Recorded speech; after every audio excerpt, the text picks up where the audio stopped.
we are, yes, I just saw that button pop up on my screen. And so this is the opening of Norton Conservation Commission meeting for Monday, August 30th, scheduled for 6:30. It's now 6:32 by month. Mentioning the members that have joined the meeting so far: myself, Julian Cadish, chair, Lisa Carrozza, a vice chair, and then we have Dan Doyle, Jean Blood, Ron O'Reilly, and I, Dan Pearson on phone. Is that correct? Excellent. All right. Yeah. And we have, all right, excellent. So we have a large number of applicants and other audience members. So we're going to open the meeting now. Dan, are you in a position where you could read the preamble, or do you need me to do that? I am in such a position. Do you want me to do that right now? All right. Well, I would. Let's begin with the pursuant to Governor Baker's directive. Pursuant to Governor Baker's March 12, 2020 order suspending certain provisions of the open meeting law, GLC 30A, Section 18, and the Governor's March 15, 2020 order imposing strict limitation on the number of people that may gather in one place, this meeting of the Norton Conservation Commission will be conducted via remote participation to the greatest extent possible. Specific information and the general guidelines for remote participation by members of the public and/or parties with a right and/or requirement to attend this meeting can be found at the end of this agenda. Members of the public attending this public hearing/meeting virtually will be allowed to make comments if they wish to do so during the portion of the hearing designated for public comment by raising their hand virtually or pressing *6 if participating by phone. No in-person attendance of members of the public will be permitted, but every effort will be made to ensure that the public can adequately access the proceedings in real time via technological means. In the event that we are unable to do so, despite best efforts, we will post on the Norton Cable website, www.nortonmediacenter.org, an audio or video recording, transcript, or other comprehensive record of proceedings as soon as possible after the meeting. All right, thank you, Dan. I don't think we've had any additional members join us since the opening of the meeting, so nobody else to announce. And I just want to review for any members of the audience who wish to ask a question or make a comment with regard to any hearing proceedings. You can do that depending on your version of Zoom by either going to the reactions button, in which case there's a raise hand option, or in some cases it's in the participants list, but I haven't seen that for a while in the participants list. So our first hearing is the representative of the applicant is Mike Trowbridge.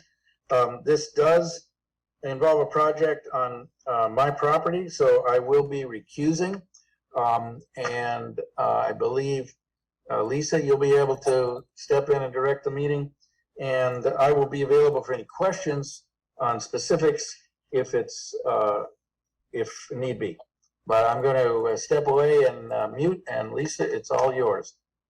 Okay, so the first public hearing is a request for determination of applicability, DET file number 1115, Hutchins Trowbridge, for 72 Reservoir Street. The project is an emergency repair of an existing water service at a residential home within 100 feet of bordering vegetated wetlands in the Norton Reservoir. So, Michael, do you have the plan to show us what is proposed?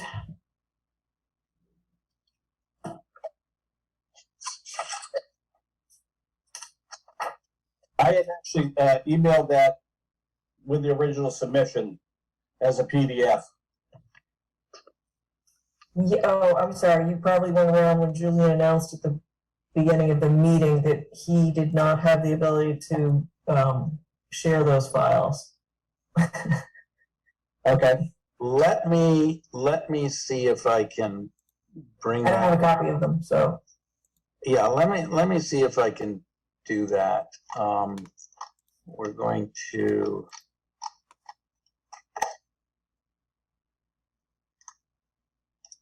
So while Julian's doing that, would you like to walk us through what the activities are? Certainly. Thank you very much. For the record, Michael Trowbridge, Trowbridge Associates, 200 Chauncey Street, Mansfield, Mass. The owners of 72 Reservoir Street have, over the past several years, have experienced leaking. They've made minor repairs. It's at a point where it's actually escalating, and what has to happen is they need to replace approximately slightly under 900 feet of water service that goes from reservoir to the house, which is located in the back of the property. We have the Norton Reservoir, which is located to the east of us, and to the west of us is a small isolated wetland. This is a gravel driveway. For a good portion of it, it is extremely tight against the wetlands and the reservoir, and only slightly above that elevation. So what we have done is we've proposed silt sock essentially from Reservoir Street to well beyond where we start getting out of the 50-foot buffer zone on both sides. The intent was not to stockpile, but to actually install and backfill immediately.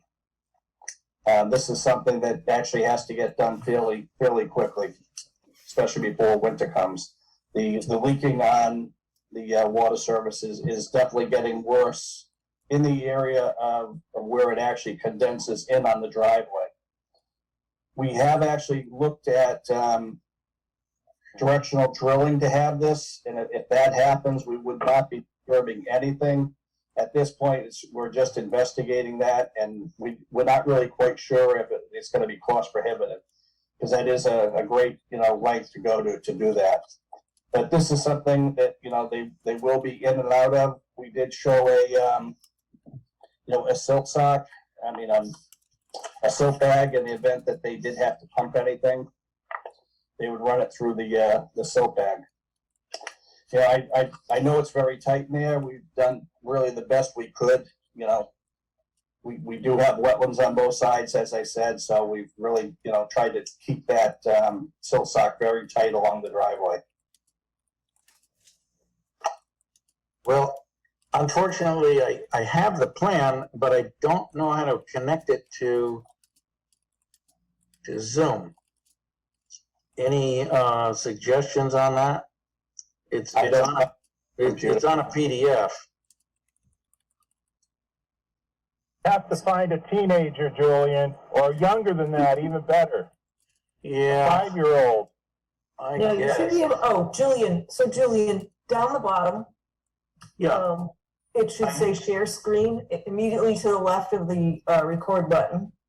And I see that. Yeah. The issue is that the file that I have, even though I have all of the PDFs up, it doesn't show up in the share screen button. So I don't know how to get it over to that. Is there any way to link it to all the images that are in that share I screen? can try to do it, but for some reason I can't download it. So it would just be the PDF viewer on my Google Chrome. Better than Yeah. nothing, Dan. All right, sounds good. Hold on one sec here. Oh, I have it. It now showed up. I don't know why. So we're gonna do the share. All right, so it appears to be sharing on my screen. Do you guys see it at all? Yeah, if you can possibly zoom in. Doesn't matter if you rotate it, but. Yeah, how do we zoom in? I don't Okay, so have, see the top with the plus button next to the Well- 25.6%? Well, I don't have that. Well, let's see. Maybe I can bring it up on, because I don't have. Okay. It's above the blue band that says enable editing. There's a plus sign. There we go. I got it. Got the right screen. Yeah, think- just hit the plus. Yeah, you can hit the plus sign too. All right, Alright. we're gonna go to. Yeah, I think we need to zoom in a little more. Sorry. Okay. Okay. All right, so Reservoir Street is here. The line actually comes pretty much as illustrated, right down the center of the driveway. And it enters, it actually makes a little turn here and goes into the house, which is just here. So it enters the house. Actually, it might be a little different. It enters the house, I think, right there. Okay. So, Michael, do you have are you showing that was my pen, sorry. So are you replacing the existing or are you Yeah, totally. removing, so you're removing the existing and you're putting it in the same trench, or are you laying it beside it? What? The thing is, they don't even know probably exactly where it is, so, I mean, worrying about moving it is not really, something we need to do. If we encounter any of it, obviously, we would be pulling it up. But I don't Okay, think so it's just a new installation. It's not even really a replacement, right? Right. Okay, so it's considered a new installation. So can you at least put a note or a detail on the plan that shows the size of the service line? Certainly. Because I'm not seeing it on there. So the dewatering bed, where is the intention to put that? Because you're going to be pressed for space Right. once again. We would actually run a hose up into the area where we get well beyond the 50-foot. We wouldn't want to be doing that right down in the area where it's actually compressed with the wetlands and the reservoir. Right, so that's the directive that you need to put on the plan for the contractor, so they know it, right? Okay. Yeah, so you want to put a note to the effect of where that dewatering bag should be located. And I can comment on that if you'd like. Certainly. There is an area where the cursor is now. That is all upland, and it can be easily run to this area, which is well away from the wetland area. There's not much out by the street that can be where it can be accommodated in that direction. So the most appropriate place would be in this zone here. Okay. And I would agree with that, actually. I just mocked up the plan, and that was the area that I was going to show for the dewatering bag. And with regard to the size of the service, it's a 2-inch main. And one of the contractors is suggesting a 4-inch sleeve, so that if there is ever a problem with that main, it can be, a new line can be pulled through the sleeve without any need for further excavation. So I would ask that you put that detail on the plan showing the 2-inch main, the sleeve, and then the appropriate amount of cover. Just a very a brief detail would be good. No, that's fine. And the reason I didn't know the size is because he's got sprinklers, and that's more of an interior thing as far as what the requirement was going to be. Okay. And remember, the sleeve would only be in the event that he does do the directional. So you're getting a bid price for both? We are. Okay. So I guess your intention would be to notify the commission for that, because as you know, if you have the HDD, you're gonna have entry and exit pits, and we'd have to look at the location of those.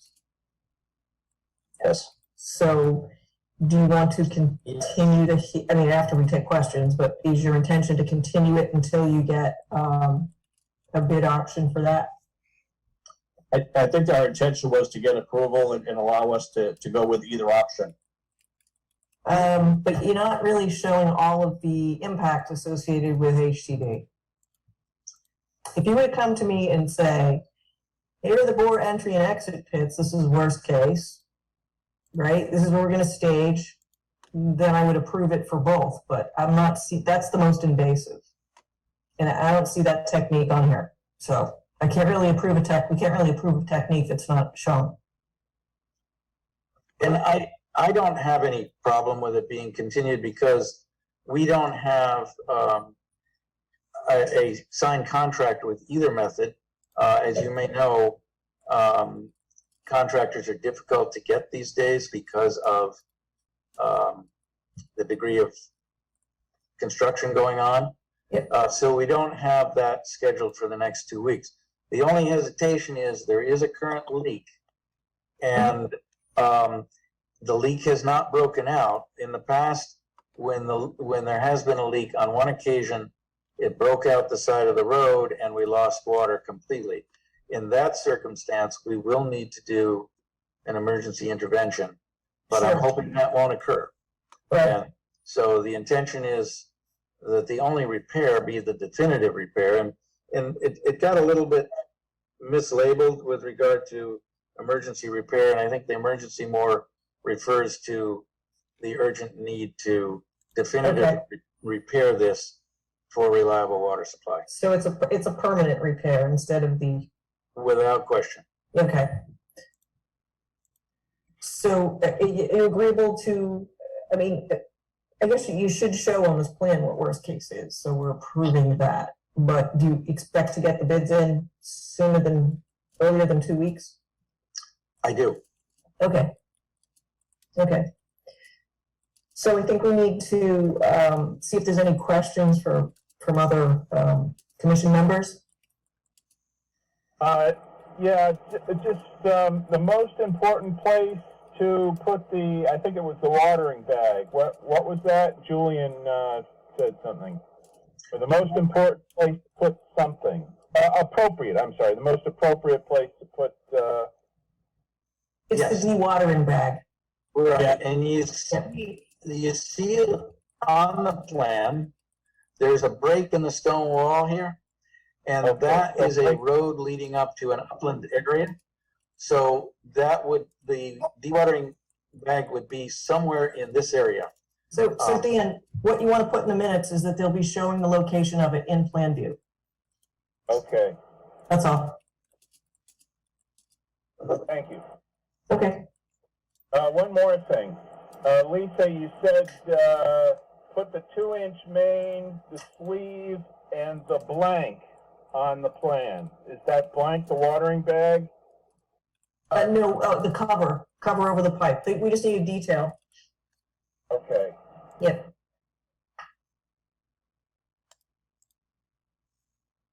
And I think you wanted us to show that it would, if we're gonna go with the directional, that it would be a 2-inch and a 4-inch sleeve. Right. Right. So you may wait to update that detail based on whatever construction method you elect to pursue. Correct. Okay. Are there any other questions from commission members?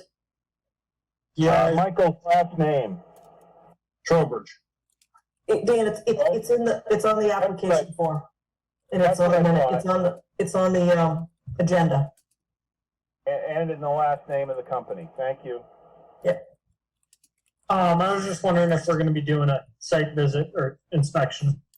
Yeah, so the agent had recommended a site inspection, but I think personally it may be premature until we know the method, whether it's gonna be cut and cover or HCD. Or, So. Okay. But with regard to a site inspection, I have total flexibility, so that shouldn't be a problem.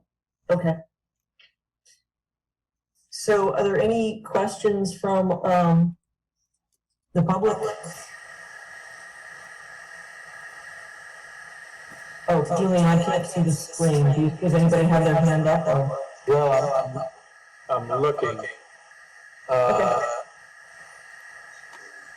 If I can- Not that I see. I actually can't find the participants list in the current configuration.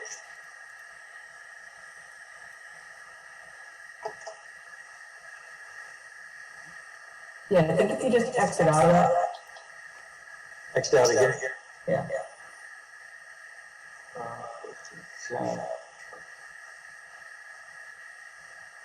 Oh, that's the next one. Yeah, I can't bring back, Where share screen is there should be a stop share or something? there we go. Okay. Now. Yes, it's gone into a view I do not recognize.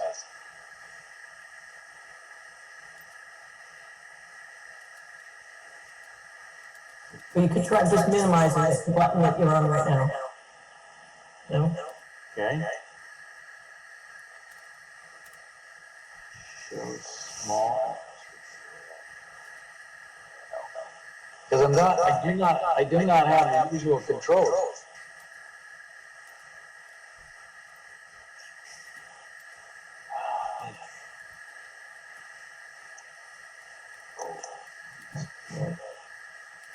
So, can you tell Julian if there are any comments from the public on your I camera got screen? the screen, I do not see any hands up.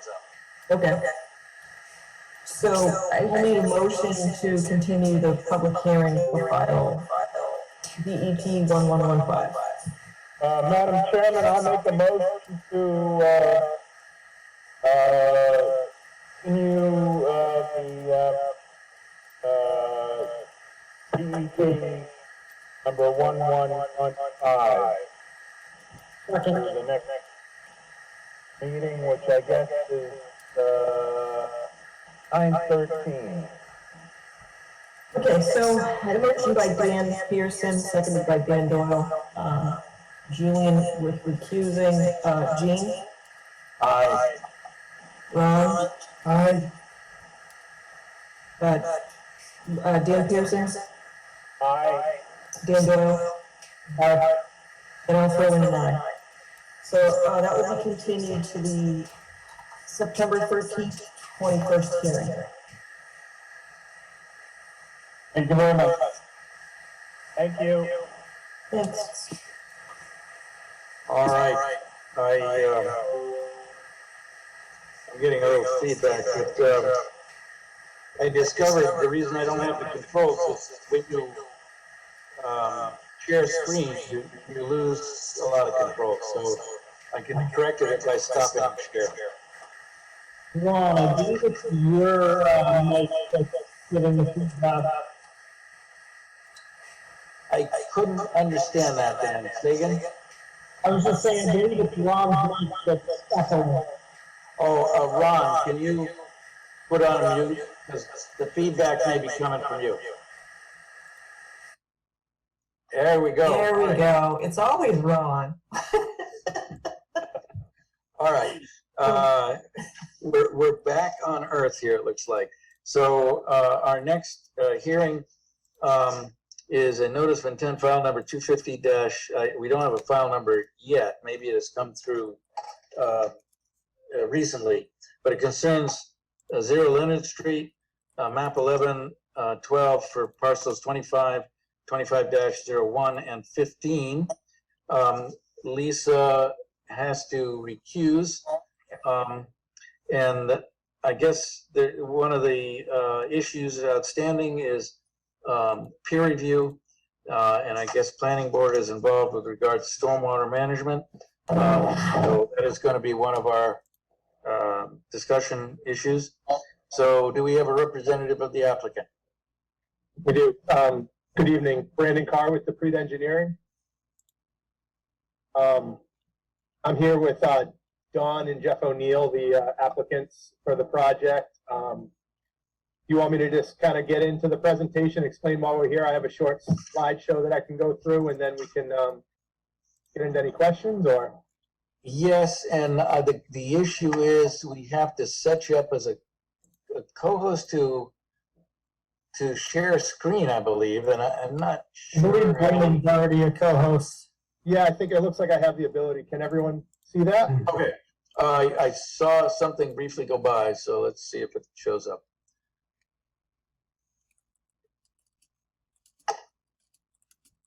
Is it showing up? It's not. It's very I see it. Not sure if anybody else does. yes. Okay. Let's see. All right, well, again, like I said, Brandon Carr with the Preet Engineering, here for notice of intent application for phase 2 of the Blue Star Business Park, which is located off of 123 off Leonard Street, just directly north of 495. And I'll show you some kind of views in a second here. But like I said, we're filed a notice of intent application for the development of 2 buildings and a roadway extension for work within the 100-foot buffer of bordering vegetated wetland.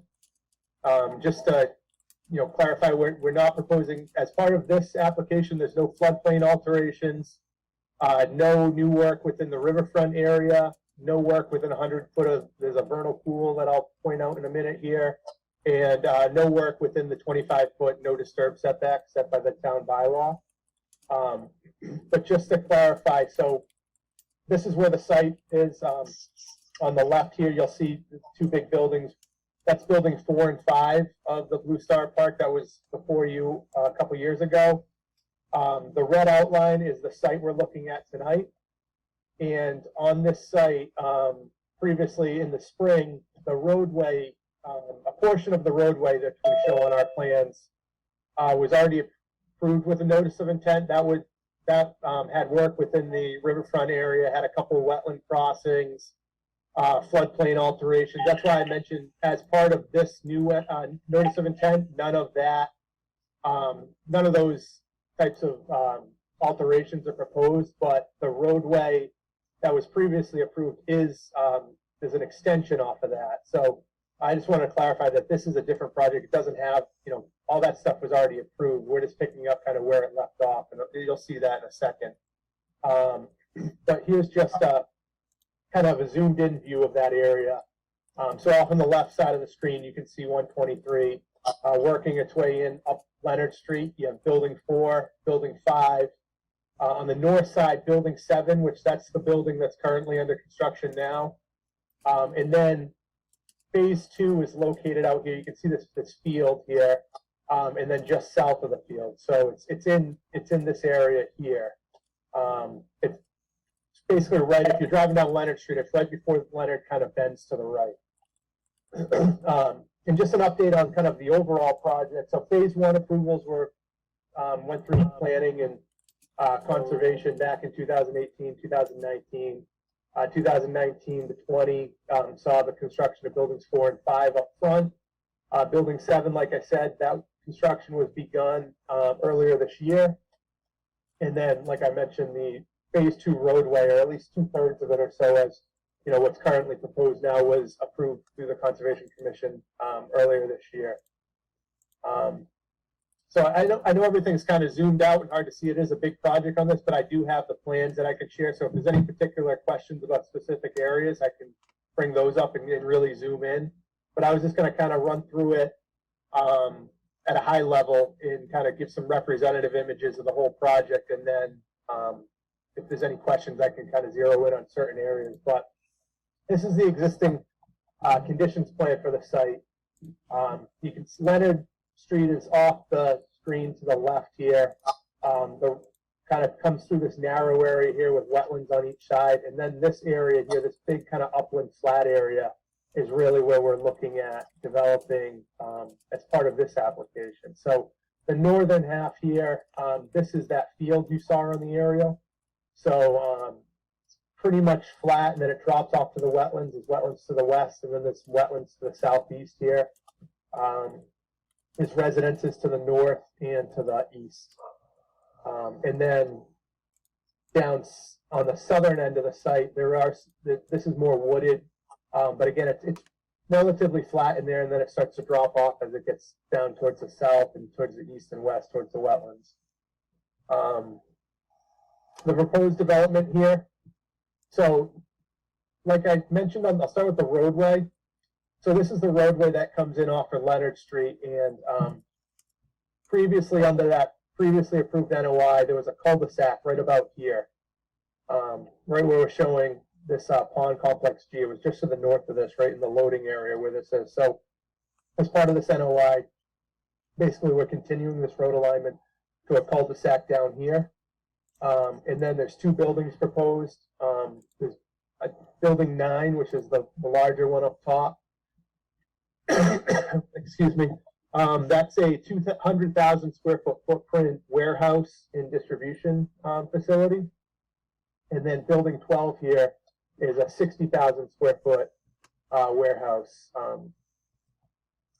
The lines you see here in color are the green is the bordering vegetated wetland edge, the red is the limited disturbance, and the blue is the 100-foot buffer.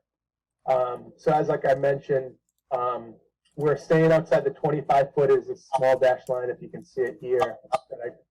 Better scale plans, if you have any particular questions. But just wanted to point out that all the work is within that, the only work proposed is within that 100-foot buffer, and it's just really limited to the roadway here and then a small portion of this back parking area here. But majority of the 100-foot buffer is just used for either grading, or the disturbed area within the 100-foot buffer is just used for grading or stormwater management.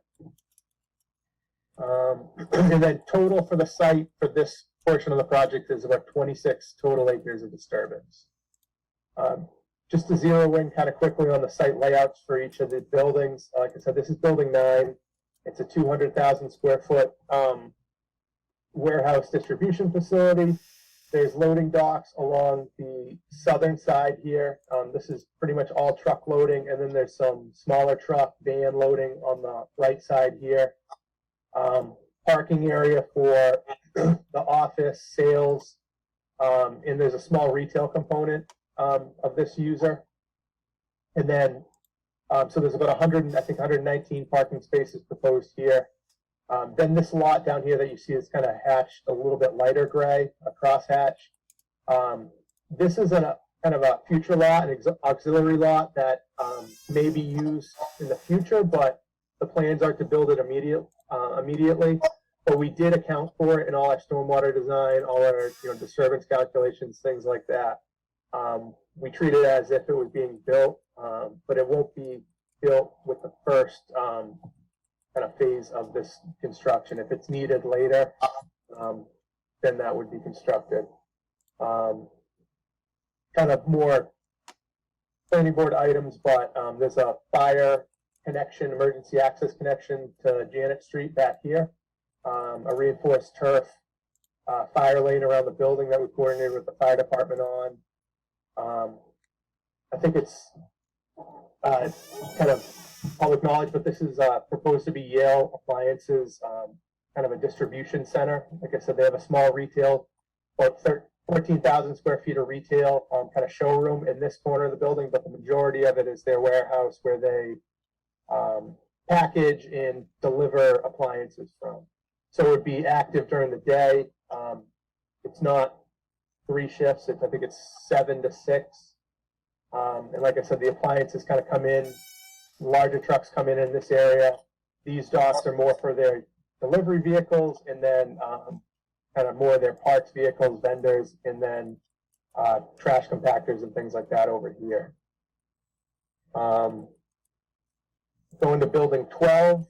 Like I said, this is a 60,000 square foot footprint. This is doesn't have a user yet, but it would be similar to build like a smaller version of buildings 4 and 5 that are up front. So high bay warehouse, anywhere from like 1 to 3 tenants.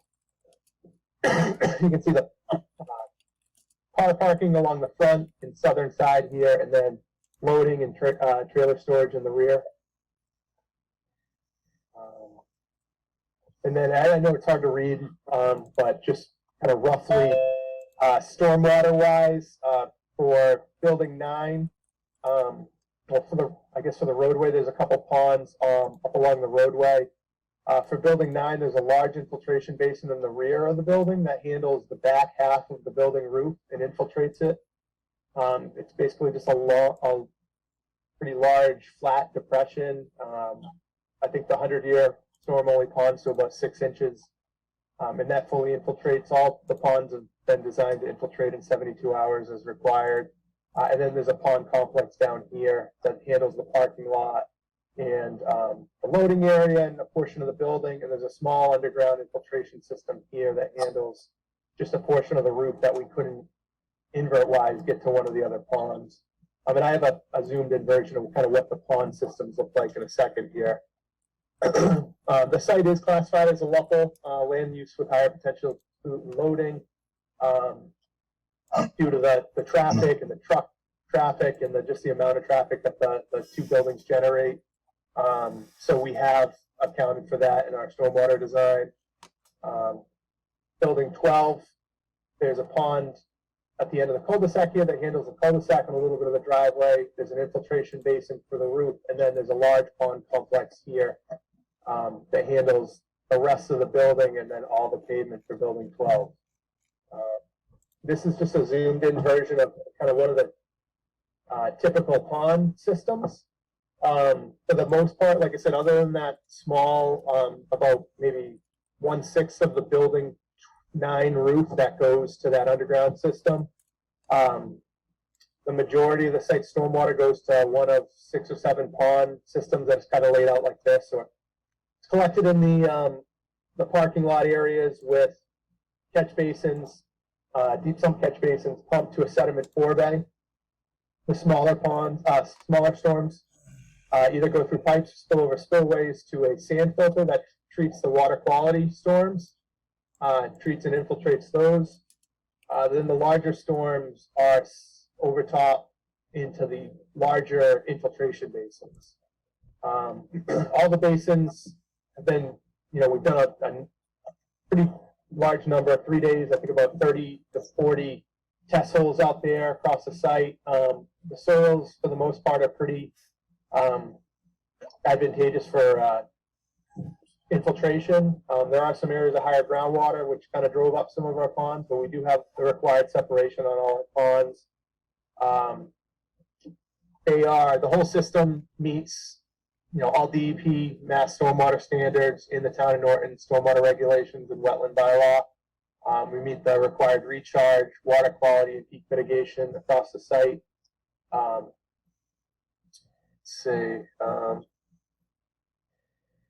that's pretty much the kind of stormwater treatment is just the same concept, just in different, shapes across the site. And then just utilities. We have sewer, water, gas, and electric is all being extended up the road through those wetland crossings. That was part of the notice of intent for the roadway, but we're continuing them on here. So there's gravity sewer that comes to about here in the roadway. In building 9, a portion of it has a gravity connection, but just to decrease the amount of structures and to allow a little more pitch on the sewer system, we are proposing a pump for building 12, and then there's a small bathroom back here on building 9 that will have a small pump. These buildings, just the use of them, don't generate a lot of sewer flow. And then similarly, water comes up the road and then connects into both buildings off the cul-de-sac here. We submitted a landscaping package as part of the application, but basically kind of 2 different zones, I guess you would call it, in the landscaping, the kind of more manicured street trees along the roadway and in the parking areas to meet the town shade requirements, more ornamental plantings as you get closer to the building. And then in the pond complexes, more of a kind of natural wetland seed mix, something that can stand up to the being flooded out and, stabilize the ponds for erosion, but doesn't require a lot of maintenance. Something I should point out on building 9, along the northern and kind of western and eastern property lines. So along the property, let me just go back to the overall site plan. You can probably see it better. But along the northern side of the development here, where we do abut the abutters, we're proposing about a 10 to 12 foot high berm, earthen berm. And that's really to buffer the residences from the building and the use. We really looked at the site plan a lot, especially with this building and how to position it so that it would have less of an impact on the neighbors. That's why we kept the loading on this side, on, you know, kind of contained here between the road and the building. But that berm, you know, we know it won't totally block the view of the building, but will, you know, help to kind of soften that edge. And then, again, site landscaping on the kind of perimeter of the building 12 area, street trees, and then there's a planting plans with different, you know, wetland conservation seed mixes for the pond areas. Brandon, if I could ask you a quick question. Sure. This is John Curtin from 7 Janet Street. Okay. And thank you for answering my question. Basically what it is that, do you feel still that, and I know they've made some slight adjustments, but the building is still far too close. That corner edge to 7 Janet Street is far too close. It's I've noticed that the other building, building 9, it's definitely been pushed back, and a lot of adjustments have been made with that, and several different times the plans have actually been changed for that. Regarding this building 12, which I think, as we all remember, back 4 years ago, this building was never supposed to be this size. Now, because of the fact that the building is this size, you guys are trying to squeeze it in a certain area, and I know some adjustments are trying to be made, but the bottom line is that it's still too close to our house, and it's absolutely too close to the house, and we're very disappointed that these plans don't initially show that it's farther away. I mean, it's shown a little bit, but, you know, kind of just, it's not far enough away from the house.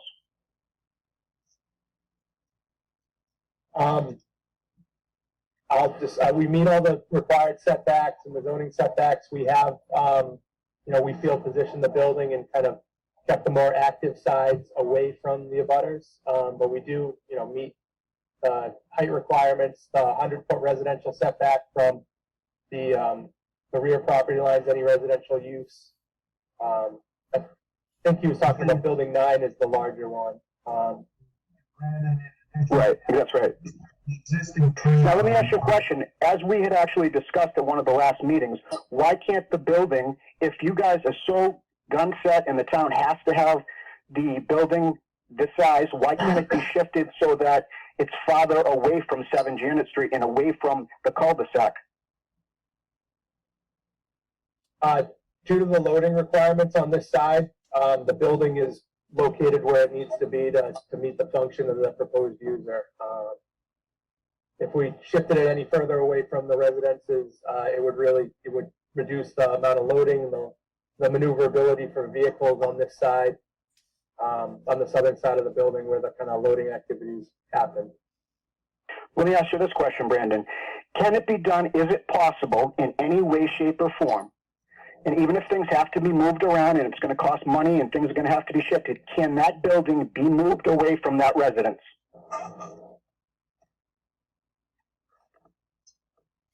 In its current function and layout and uses and the amount of loading and the location of the street, I would say no, we've done everything we can to locate it as far away from the residences on that cul-de-sac as we could with the current program. Now, let me ask you another question. Based on the fact about 4 years ago, and when this initially started, there was the promise that these buildings were never going to be this big. Keeping in mind that, and now looking at where we are today, how is that fair to a resident that's lived at this house for 42 years for you to impose that from somebody that might only be there for 10 years and then sell the property to somebody else? I can't speak for what the plan was 4 years ago. I wasn't involved in the project at that point, but I can say that the current proposal meets all the zoning requirements, all the site plan requirements, and all the, more importantly, what we're here tonight for, the wetland and stormwater requirements of the town of Norton and Mass DEP. A lot of these issues that the butters bringing up are more of a planning board or zoning issue, and we are before the planning board in 2 weeks. They're the ones that, I don't want to speak for the chairman, but they're the board that would it talk about setbacks, neighbor impacts, noise, and things like that.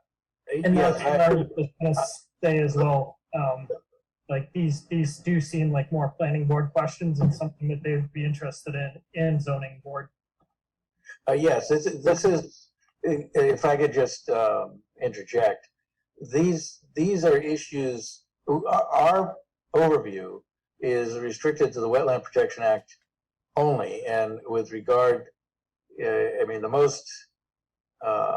the key issue is stormwater management, which is very complicated with something this large. Previously, we have reviewed the access road and the stormwater management required for that.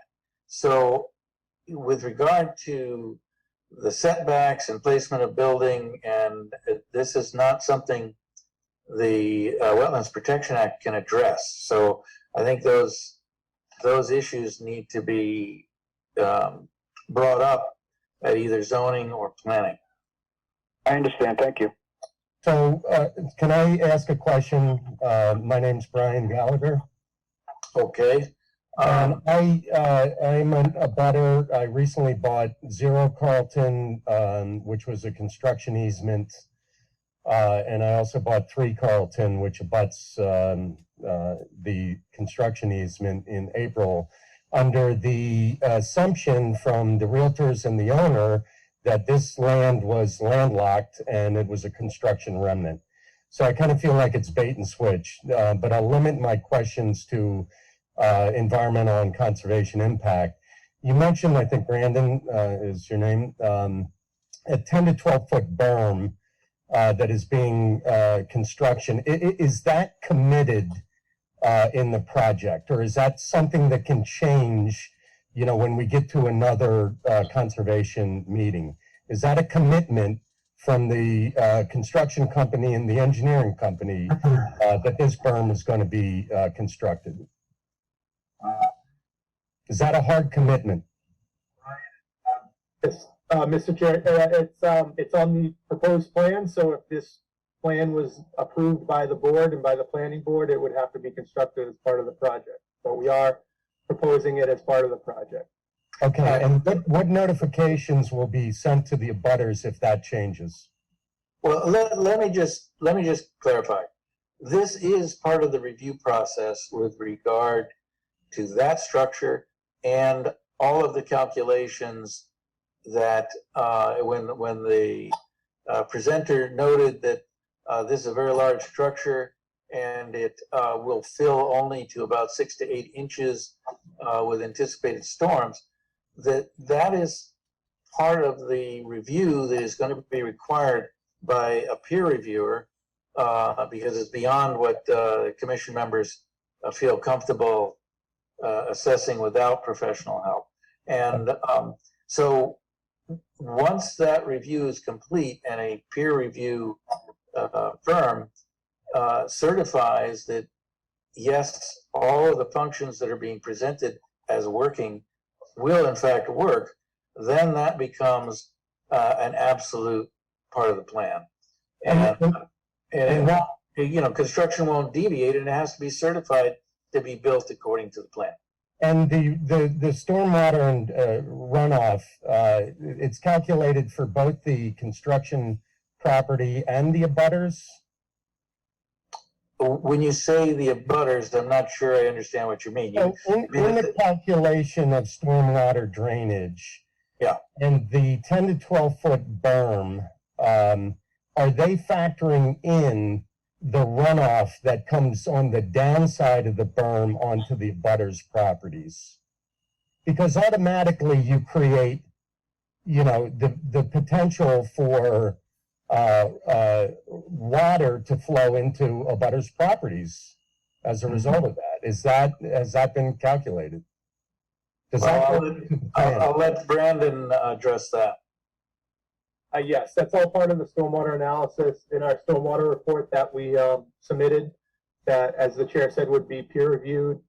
We conduct an existing conditions study showing basically any part of the site that drains, any watershed that's part of our site, or the majority of the off-site area that impacts development actually drains onto our site.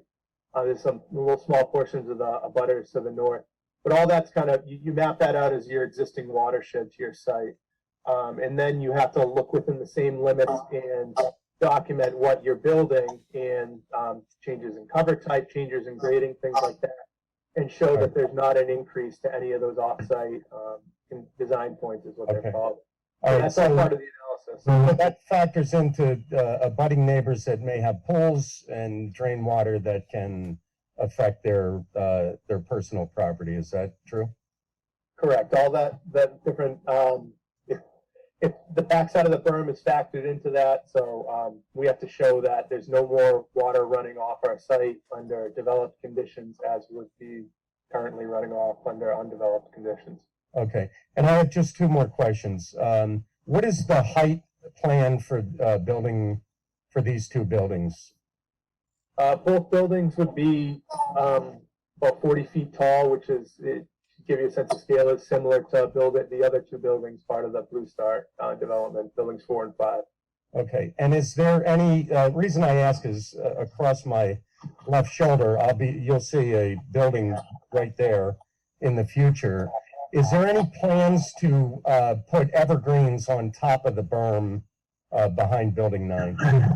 We have discussed that. I'm not sure if you were at the neighborhood meeting, but we did discuss that with, as part of this, these public hearings. We wanted to, talk to neighbors on what they'd like to see. We didn't want to just kind of blanket and say, we'll plant, several hundred feet of evergreens. We thought it would make more sense to be strategic with the placement of that. The current proposal for the berm is kind of a woodland, like a woody conservation seed mix, which would grow, like wetland bushes, not wetland, but like woodland bushes, 4 feet high. But we could accent that with some,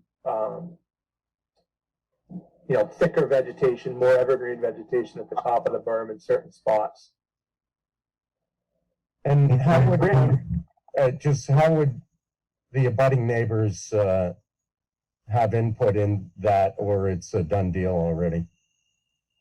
I wouldn't say anything's a done deal. This is just the first hearing. As through parts of these hearings, you have your chance to speak. You can reach out to the development team. I think my contact information is on the plans, as the applicant information is. I think that's all available at the town hall. If not, you call, they can, I'm sure, connect you with me or with the applicant. We can have those discussions.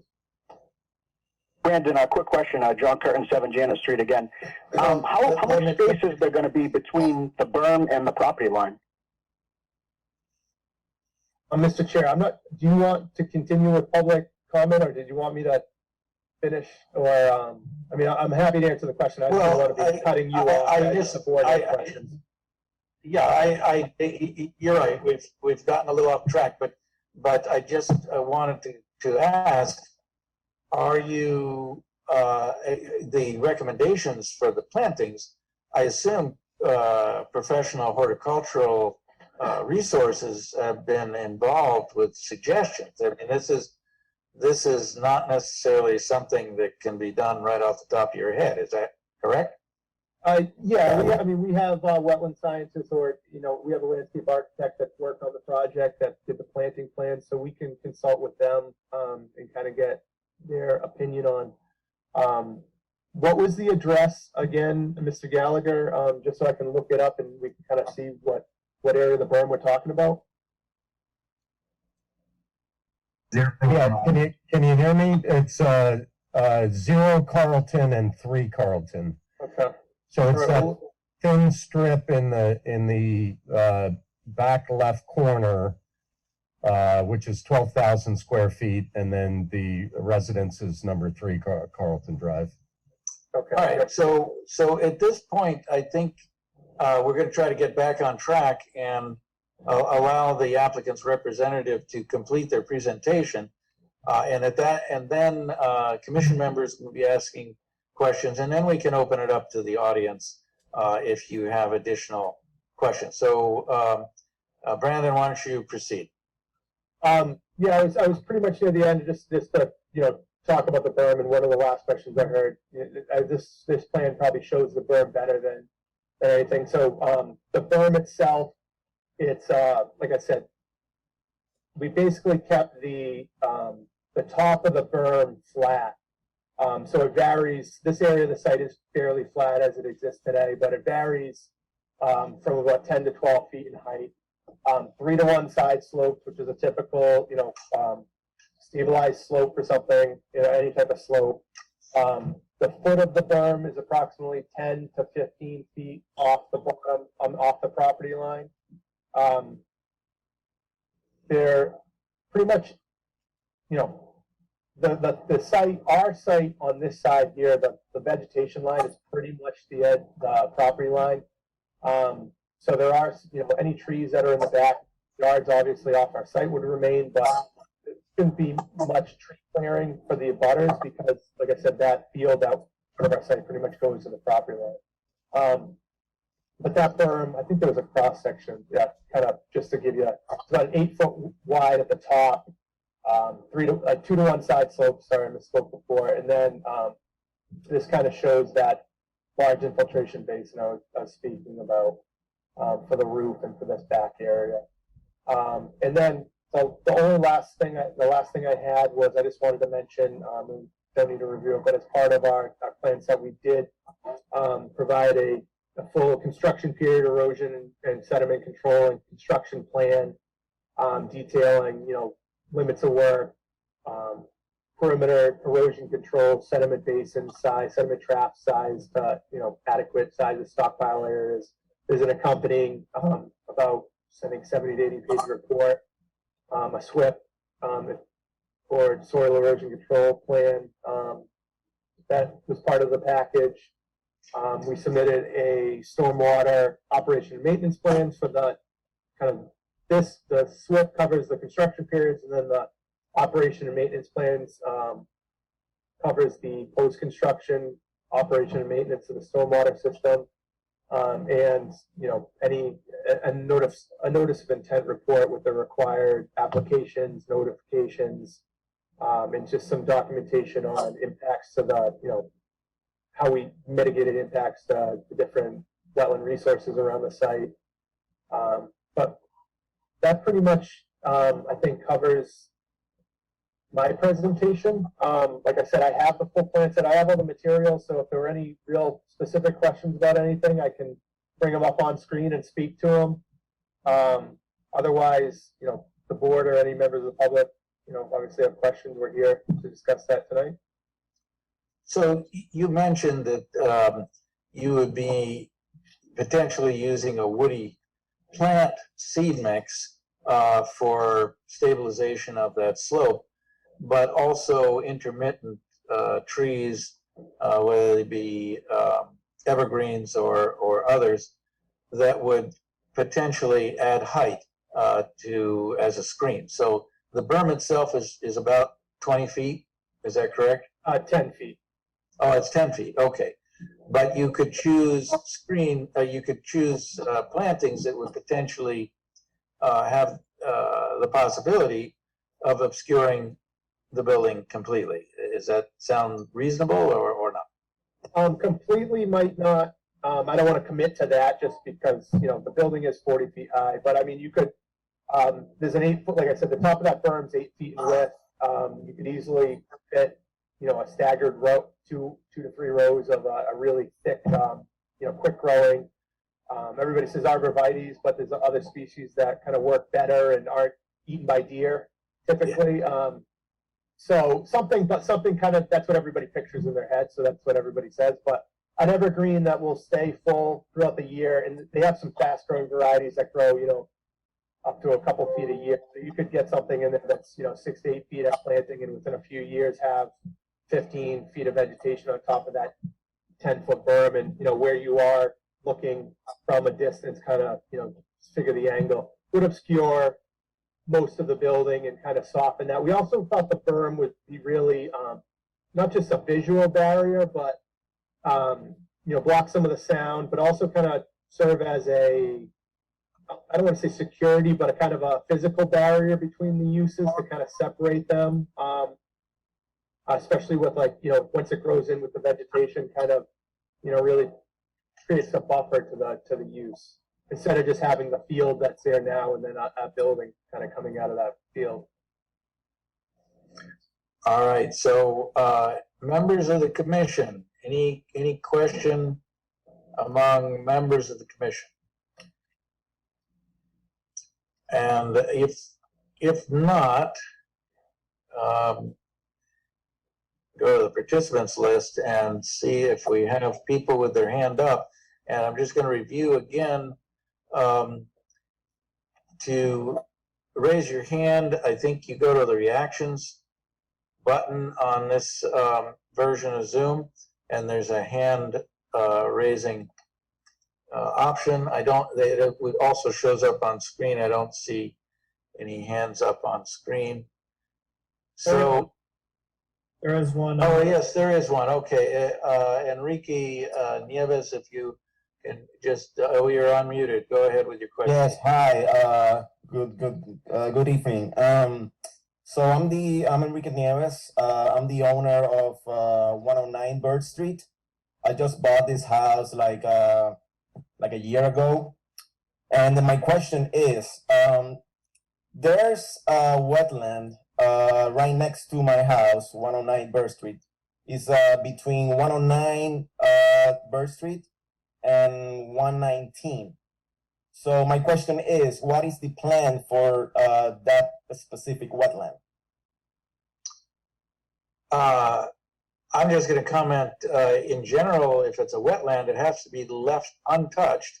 And with regard to construction, it can't be an area where water is directed into it. So, but Brandon, maybe you could try to identify that spot and Yeah, it's right that line over there. So I just looked it up on Google Earth. So 109 Birch Street is right here, I believe, just north of. There's this like 20-foot wide piece of land that goes out to Birch Street. That's part of the property. It's all wet in here. You can kind of see. If I can just draw quick here, but this is all a wetland in here. So there's no access to the site off of Birch Street. And as part of this application with the planning board and the subdivision plan that was submitted, we actually committed to putting a conservation restriction over this 20-foot strip of land out to Birch Street, even though in practice it's not developable because it's wetland, but that would just kind of document that. But there's no, the closest limit of works over in this area here, a couple, that's going to be about probably over 1,000 feet away from that wetland is as close as we're getting to it. So there's no proposal to touch that wetland or do anything out on Birch Street. Perfect. Thank you. all right. And I'm going to look at the list here. We don't have any other hands up, I believe. So the outstanding issue is peer review of the stormwater management, and that's can you've been talking to the planning board about choosing a peer review firm because the ideal situation is a firm that has both conservation component of that as well as the planning board component. Yes, we had I think it was last Monday or Tuesday, we had a department head meeting. The town, planning, building, water, I think fire was there. But I've been coordinating with Paul DiGiuseppe in the planning department as part of the definitive subdivision site plan review process. And, we talked about they're doing a peer review, and we, figured that the board would want, Conservation Commission would want one as well. So we discussed, hiring a firm that could do both. So I don't have an update from him, but when I did talk to him Thursday, I think it was, he was asking for, I think there were 4 firms he was getting proposals from to review all aspects of the project, traffic, site plan, wetlands, stormwater, everything together. I think those were due to Paul on Friday. He was out on vacation today. I tried calling, so I don't have an update if he got all 4 or what the status of that is, but that was the discussion, was to choose that in the next, hopefully this week or something, and get that moving. All right, so clearly, we're going to need a continuation, because that peer review is going to take a bit of time. So the question at hand is, our next meeting is the 13th of September versus the 27th of September. Do you have a preference as to whether we can always have a continuation on the 13th. I have a question for Brandon, if that's possible. Okay, please identify yourself because it's not showing on the screen. Sure, it's John Curtin from 7 Janet Street. All right, go ahead. And the question is, in terms of the runoff onto the property, from the berm that's going to be about 12 feet, and you said it goes pretty much up to the property line, wouldn't that, especially with the height of that, isn't there a strong possibility of flooding? That's analyzed as part of the stormwater report. Like I said, the base of that berm's about, you're here on the end of Janet Street, about 10 to 12 feet off the foot, and then there's just that 20, so if it's 10 feet higher, 2 to 1 is 20 feet of land area. Like I said, that I think we modeled it as grass. That would be something that would be more vegetated than that. So there's not a lot of runoff generated from that slope of that berm, but that is analyzed. There is water crossing that property line one way or the other today under existing conditions. So that's all modeled in the stormwater report and the watershed maps for the projects, which would be peer reviewed. But that's one of the points that's what I was talking about, where we have to analyze the kind of the perimeter of the site and see what's running off our site or running onto our site today and match that in development conditions. So, short answer, there's not, in that 20-foot of area that's, vegetated, there's not a lot of runoff generated by that berm. But it is analyzed to show that there's no more runoff coming off of it in post-development and pre-development as part of our submission.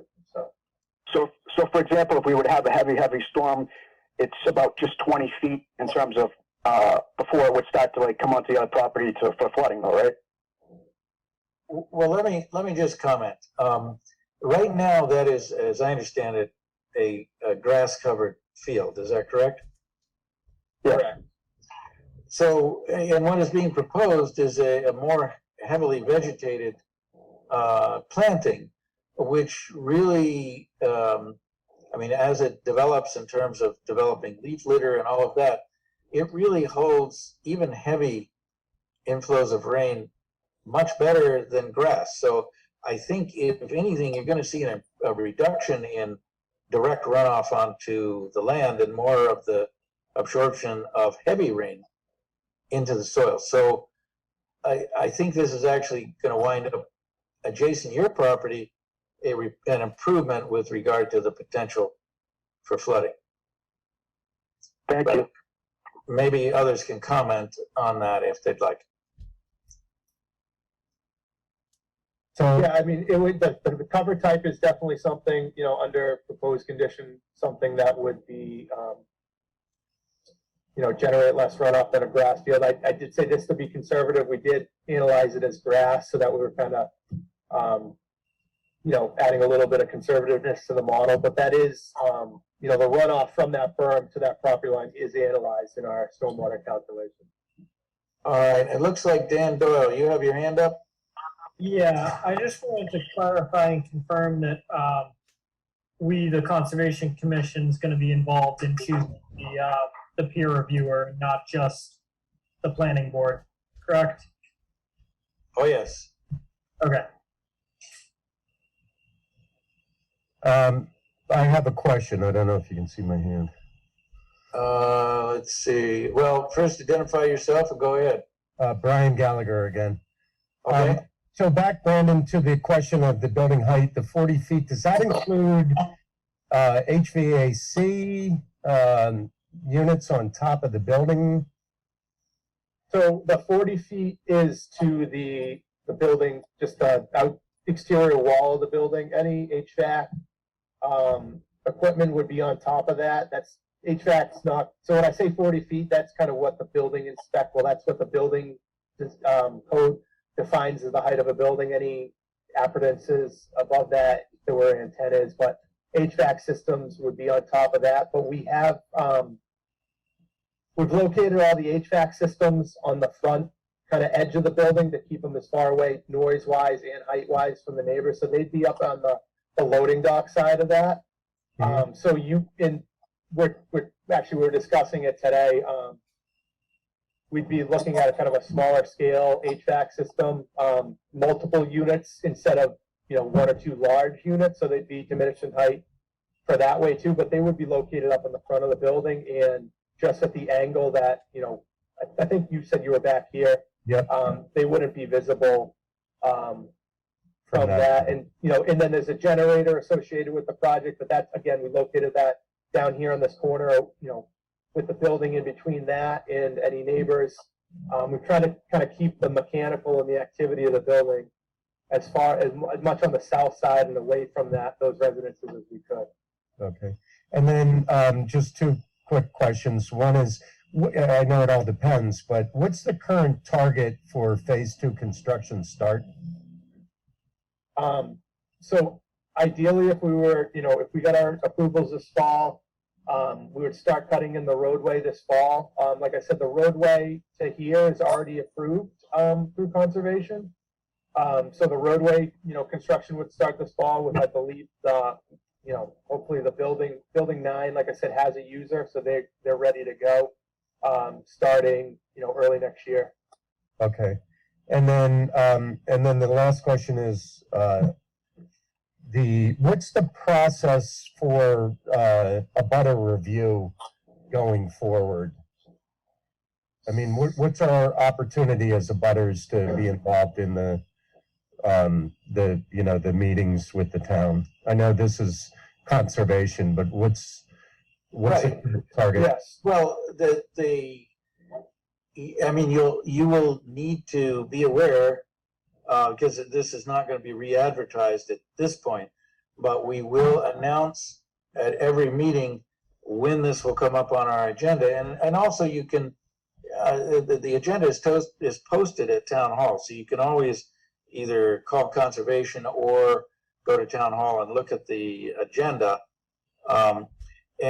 But tonight we're going to be continuing this.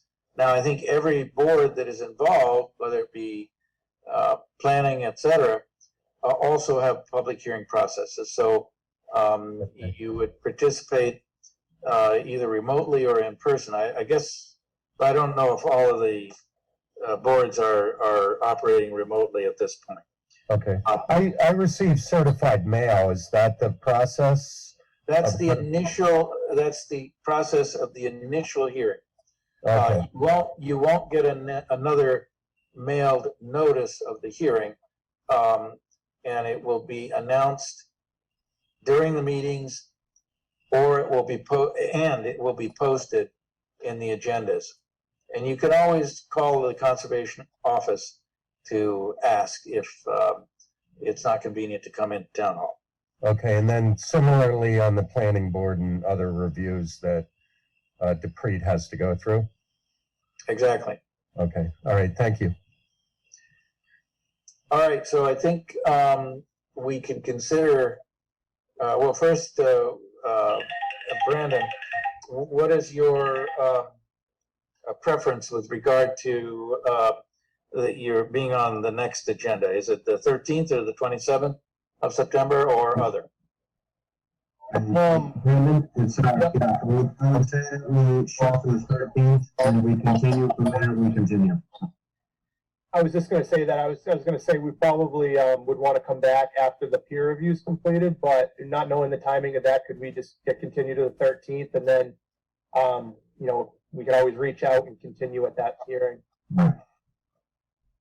Okay, so I'm going to ask you to stop sharing at this point, and so I can view the whole array of people here. It's on my other screen, sorry. Stop share. So we're now back in our regular, well, no, we're still in the hearing, but we can continue, we can consider a motion to continue this hearing. And as far as you know, Brandon, we don't have a file number as of yet. Is that correct? No, I looked today, right before the hearing, and DEP didn't have one on their lookup, but I was going to contact them tomorrow. Yeah, but that will be available. They got the package the same day you did, so I'm sure it's just getting logged in or whatever. All right. So if we have anyone who would like to make a motion, Mr. Chairman, yeah, go ahead, Dan. Mr. Chairman, I would like to make a motion to continue the public hearing on DEP file 250-10XX until the September 13th meeting. All right, motion made by Dan Pearson and seconded by? Remind Brandon, Jeff, you guys one thing. In order to be in that meeting, you'll need to have the documents emailed over in 1 week to be heard on the 13th. Is that okay? Yep, of course. That's fine. Second. All right, motion made and seconded. We're going to do a roll call vote. Lisa has abstained, and then Dan Doyle and Ron, how do you vote? Aye. All right, and then just make a note, Ron, you're going to have to mute again. Just a note for the record, Gene Blood, I'm not sure if you were here before, but how do you vote? Aye. And you joined the meeting fairly quickly, if I hadn't noted it before. And then we have Dan Pearson, you've got to be here somewhere. Aye. Okay, and I'll throw in an aye. So the motion carries. This hearing is continued until September 13th. Thank you, everybody, for attending and participating. Our next item on the agenda. Thank you all. Good night. Can I just ask who seconded that motion?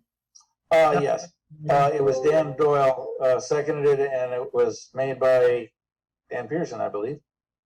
Yes.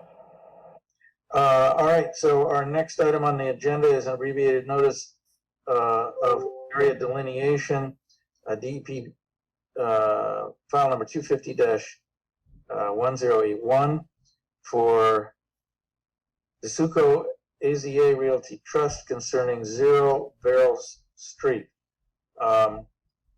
And do we have, it's for wetland border delineation.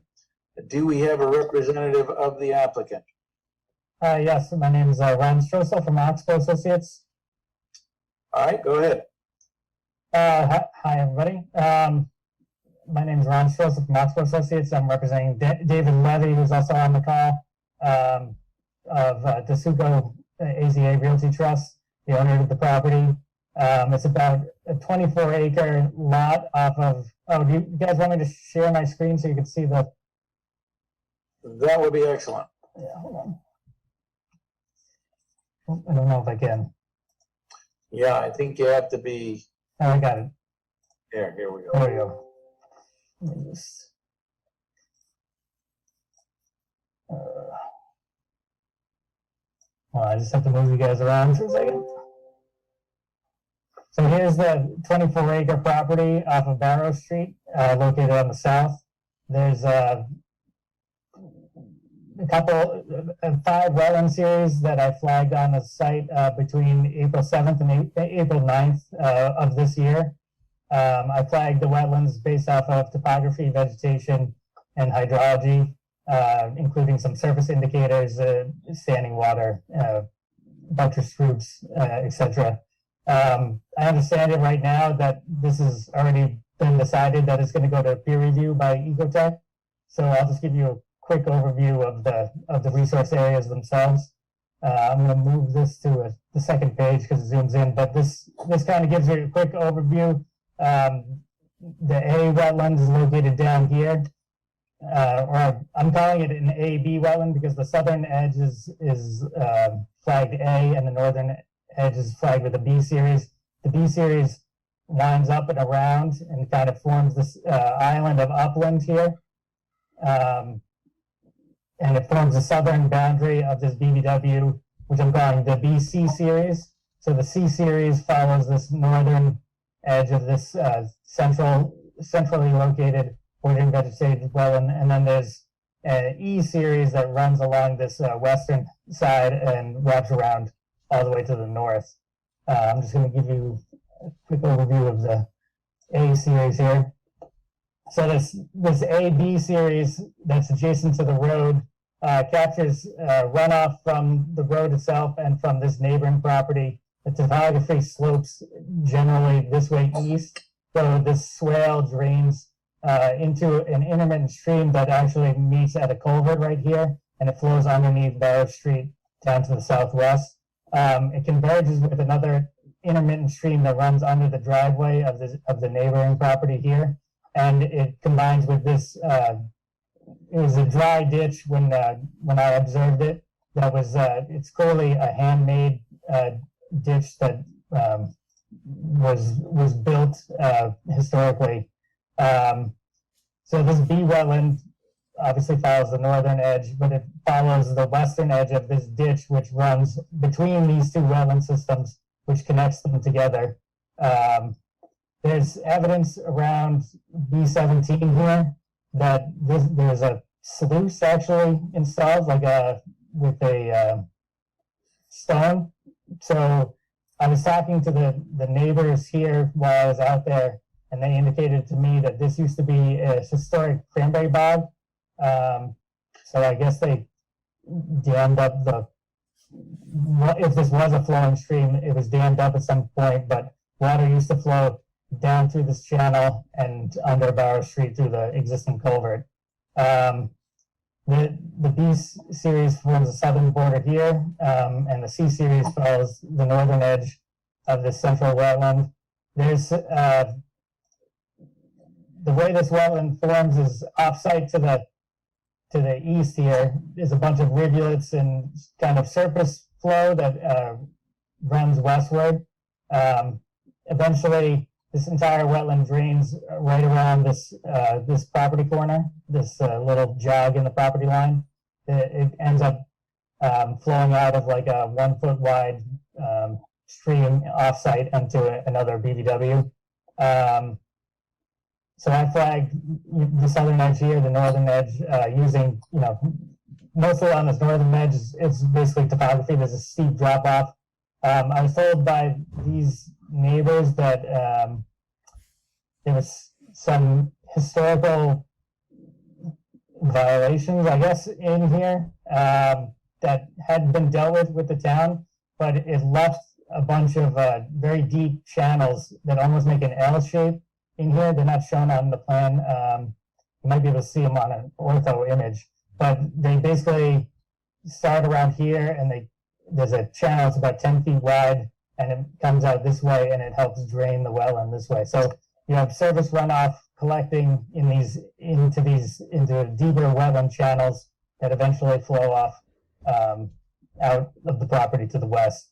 Since we were out there in April, I did notice it did contain some spotted salamander egg masses in the deeper parts.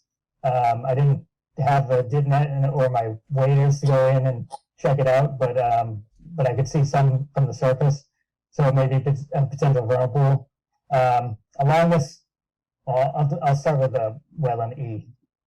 So wetland E runs along this whole western side, and it's associated with an intermittent stream that's off-site in the backyard. There is also some FEMA floodplain zone A that extends across the rear portion of this lot. We haven't shown it on the plan. I don't think it's very necessary to discuss it. I don't think any work is going to be happening in that area. The whole site generally is, the high point is here, and it kind of runs down to the north and it runs down to the west. So all this, the wetlands form at the toe of the slope of this hillside. along C21 and what's this one? E14, I did the DP wetland data sheets. So we have an upland data sheet on this side and a wetland data sheet on this side. And if you look at the previous one, this is where the upland data sheet was done and the wetland data sheet was done here. They're located in the application. I will say on the bottom of this E series wetland, the neighboring property here, there's a wet meadow that is here. It appears that there was a drainage ditch that was recently dug here that connects that wet meadow into the C series wetland. So there is some material that has been deposited in the C series wetland. Otherwise, the E series extends all the way up along the northern property boundary and continues off-site. I think that I did do a D series that isn't mapped. It was right along the very edge of this. I don't think it was necessary to have anybody go out there and survey it, or I don't think it needs to be reviewed either. But it is out there if anyone sees the flags. All right, so, as you mentioned, yes, this has been recommended for peer review because we currently don't have the resources, although that's being addressed. But it's a fairly large area, so under any circumstance, we likely would have to have peer review help. But do we have questions from members of the commission on this? And if not, Julie, I have a question. I have a few comments and questions. hey, go ahead, Lisa. So you mentioned that the 100-year flood zone is on the property, but you didn't see the need to show it. I'm just curious as to why. I've included it in the application, the FEMA floodplain map, and I think it only touches like barely the corner, if that. Right. So, but if we're approving a delineation that's on the site and the 100-year flood zone is considered bordering land subject to flooding, we would want that noted on the plan. Okay. Okay. I think we can have that updated. Okay. And then if you could go to it looks like there's some topography that's absent, if you will. Let me see. So was the entire site?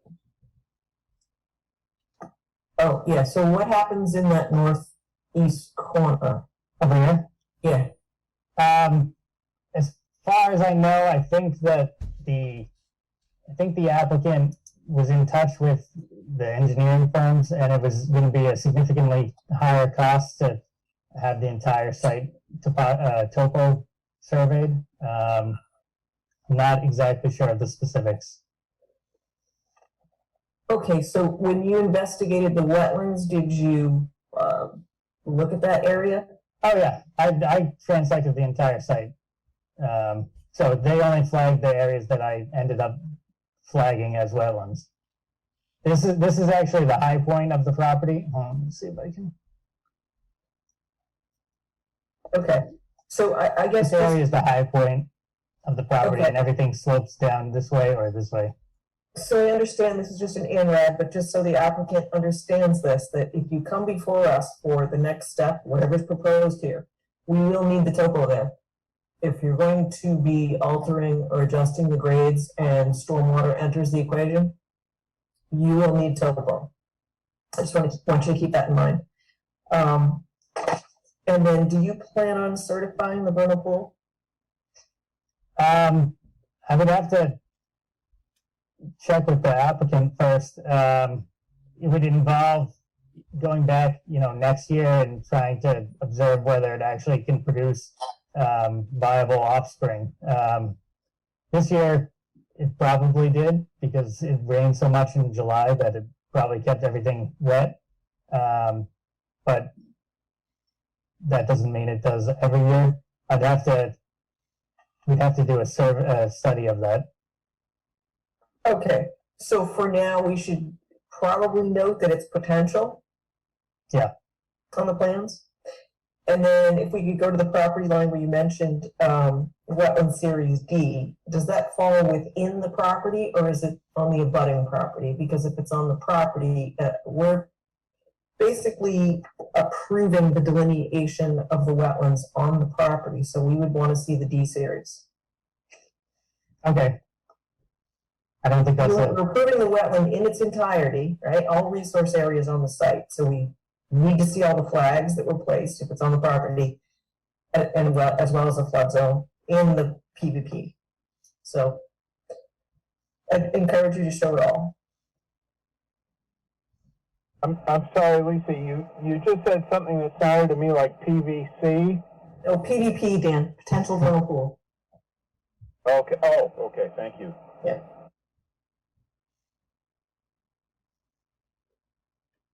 All right, any further questions, Lisa? No, that's it. All right, and again, reviewing the participants list, I do not see hands up. So this, there is indication that there's a bid with Arthur Allen, but you'll be talking to your applicant. Oh, wait a second. We have. Looks like I think we need to vote on the peer review. That's what's missing. Well, I think we probably need to do that outside the public hearing, but I see there's a person with a hand up. So is it a Mr. or Ms. Stairs? If you could unmute yourself and ask your question.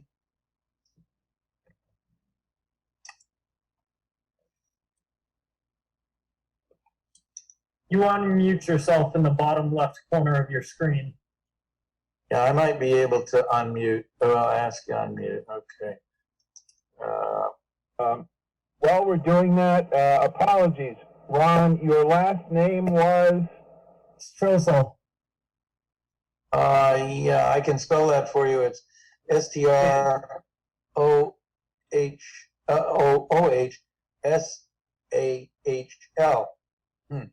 Okay. And the participant that's labeled on the screen as Stairs, S-T-A-R-E-S, you have your hand up, but you have to unmute yourself and ask your question.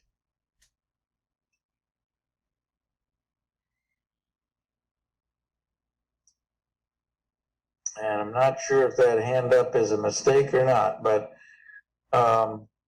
Julian, can you go to the participants list and unmute them? yeah, let's. It appears they're trying. Yeah, I can ask to unmute, but I don't have the option to actually physically unmute.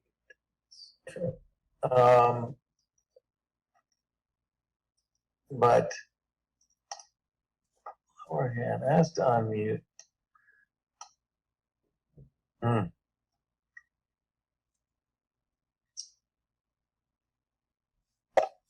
So they can also type it in the chat box. Yes, but I don't see that there. But this is a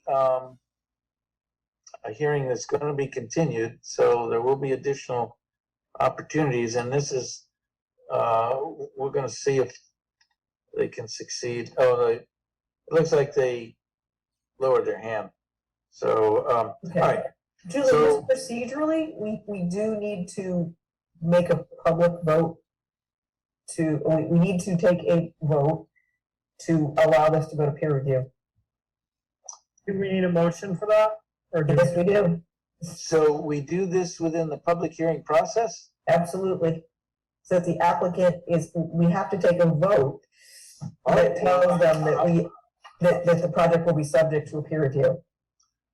I will not Yeah. stand in the way of that, so, we need a, Mr. Chairman, I would like to make a motion that the commission vote on whether or not we should take an action regarding the peer review. Well, Dan, you're making the motion to have a project peer review. I think we have to be more, I think we have to be more positive, Dan, and just say, we're requesting the applicant to engage in peer review for the delineation of the wetlands. That's what I meant. Yes. Okay, I'll second that. All right, so we have a motion by Dan Pearson, made by Lisa seconded by Lisa Carrozza, to have the applicant agree to peer review for delineation of the wetland border. So roll call vote, beginning with Ron and Aye. now Dan Doyle and Dan Pearson. Aye. Aye. And Lisa and Jean. Aye. Aye. And I'll throw in an aye. So we're okay with that, it sounds like. And now we can consider a motion to continue the hearing either to the 13th of September or the 27th of September. Any preference? I think we would prefer the 13th. I guess it will depend on how quickly the peer review can get done. But continue to the 13th, and then we'll decide if it needs to be continued. Same as the last guys. We can consider such a motion. All right, I'll make the motion. I'll make the motion. All right, so Lisa makes the motion for the continuation and Dan Pearson seconds it. So again, Ron and Dan Doyle, how do you vote? Aye. Aye. And Lisa and Jean, how do you vote? Aye. Aye. And I think Dan Pearson, Aye. and I'll throw in an aye. So this hearing is continued till September 13th. Thank you. Thank you. Could you just let Art from Ecotech let me know when he's going to be out on the property? So what you're saying is your applicant is agreeable to that peer reviewer? Yes. Yes, the applicant is agreeable. All right, so that'll probably need to be coordinated through the conservation office. So we'll, so Let Ecotech know tomorrow that they're good to proceed, and then we could have him get in contact with you. Does that sound right? Yeah, Julie? that sounds great. So Julian, will that in the next September 13th meeting include the updated plans with the floodplain? Well, they can, so that's a good question, Mary, but what I would do is defer to the peer reviewer, because if they have changes in the flags, we want to be cost effective and so that they only have to update the plan set once. Oh, okay, perfect. Yeah. all So right, I you think can just defer that to any comments and add them to the peer reviewers and do it all at once. so Ron, I think we're all set, unless you have a further question. And Oh, we're ready that's all. to thank you for participating and everyone else. So we're ready to move on to the next item on the agenda, which is an abbreviated Thank you. notice of resource area delineation, file number 250-1080 for Marshall Godfrey, 301 South Worcester Street. This is continued from the 16th of August, and it is plans to verify, proposed plans to verify wetland resource areas. Do we have a representative of the applicant? Yes, good evening, everyone. Tim McGuire from Goddard Consulting. I'm here on behalf of Marcia Godfrey for the confirmation of resource areas on site. So where we left off last week, the town had indicated that they would like to hire a peer reviewer. We received the proposal from Ecotech, and we have submitted the fee associated with that. So I believe it was the commission's intention to officially vote to approve that at tonight's hearing. Okay. Yeah, we'll be making a motion once you're finished with, the peer review. The peer review. I'm sorry, once I'm finished with my presentation of the project. Then we'll take it out as a administrative task. For the, Okay. yeah, Because I can go through everything again if you'd like, but I did present at the last public hearing for this project, essentially just a few BVW systems, a perennial stream associated with Goose Branch Brook here, and then an isolated vegetated wetland, also a mapped potential vernal pool shown here with the A series, and some bank of intermittent stream shown down here as well. Just to recap. actually, okay. I reviewed this file. I actually have a question about the isolated wetland. Okay, well, go ahead. So if you could zoom into that for, so I noticed that you did the calculations. The interesting thing though is there's no topo on the other side of it, so I can't tell if 90 is the top. So you have a 91 contour there? Yep. So since there's no topo on the east side, I can't tell where the break truly is. If the topography just stops. So where does 91 go? I would have to contact the surveyors about that specifically, but they did the calculations for it are up here as shown. Right, but what you're stating in that table is that the top, it overtops at 90, correct? Yes. Yeah, so I can't tell if it truly does because I don't see the topo on the east side of the pool, of the depression, right? Right. So does 91 wrap around the whole, I can't tell. Yeah, that would certainly be a question for the surveyors. I can ask them that and get back to you. Seeing as though we haven't met the peer reviewer yet, we weren't anticipating closing or anything tonight. So that can be, I can make a note to have him address that. Okay. Okay. All right, so any further questions from members of the commission? And I'm looking for Did we go hands. over the question of payment? Did we touch on that? We haven't. We need payment before we can give notice to proceed. The payment was hand delivered today to the town hall. Yeah, I got it from him today. Okay. thank So you. I think we need the motion, I'll make the motion to allow a peer review for file 250-1080. Second. All right, we have a motion made by Lisa and seconded by Dan Pearson with regard to agreeing to peer review with regard to the wetland boundaries. And this relates to specifically file number 250-1080. So roll call vote. Lisa and Dan Doyle, how do you vote? Aye.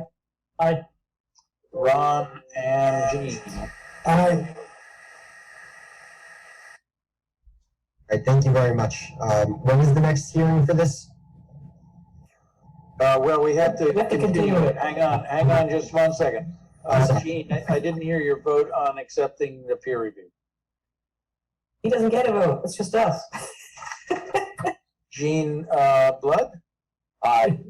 Yeah, we got an aye. All right, and then we have Dan Pearson as the last vote. Aye. And I'll throw in an aye. So we've accepted peer review. Now we can consider the continuation of this hearing. And do you have a preference, Tim, either the 13th or the 27th of September? I don't think Alan is on this call. I would ask him when he thought he would be able to get out there, but Well, that's up to us to arrange with him, but yes, that communication will go through us, but sure. the safe thing to do is to schedule it for the 13th in case he gets to it. That's what I'm thinking. We can stick with the 13th, and if there's any delays, we can continue. All right, we're looking for a motion for the Mr. continuation. Chairman, I will make a motion to continue file number 250-1080 to the December 13th meeting. All right, we have a motion made. We have a motion made by Dan Pearson and seconded by Second. Ron. So we're going to do roll call vote. We'll start with Ron and then Dan Doyle. Aye. Aye. And Lisa and Jean Blood. Aye. Aye. And then Dan Pearson. Aye.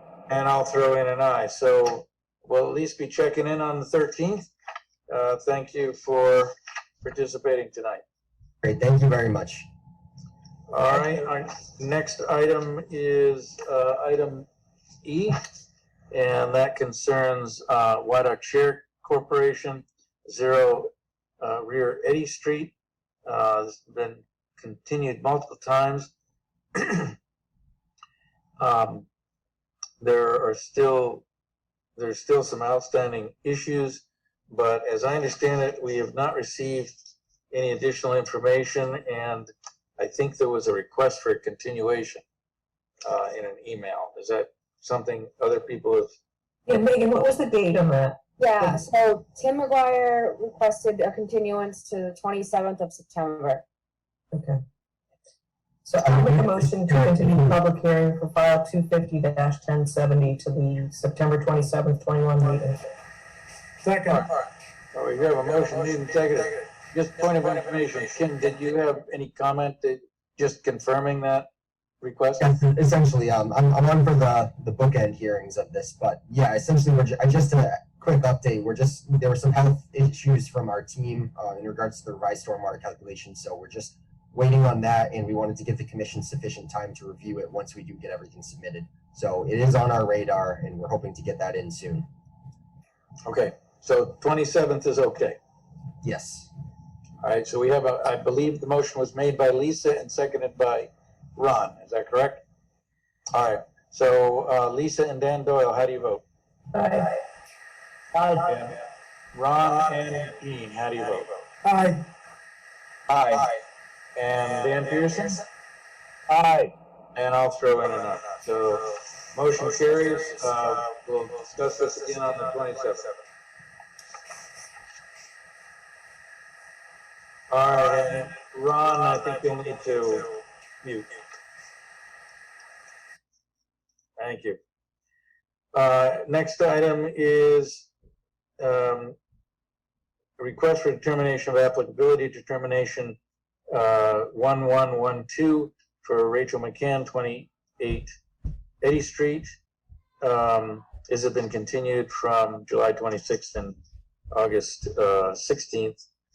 And I think Dan Doyle, you were able to visit the site?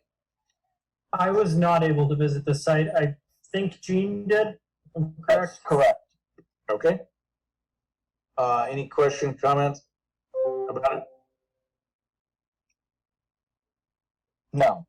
It's an isolated issue, and I walked the area with the owner. And this just to refresh people's memory, this was a project in the buffer zone. Well, that's the question. In a potential buffer zone, but apparently it's not a jurisdictional area, but it is a vernal pool. So the 25-foot no disturb zone is not being violated.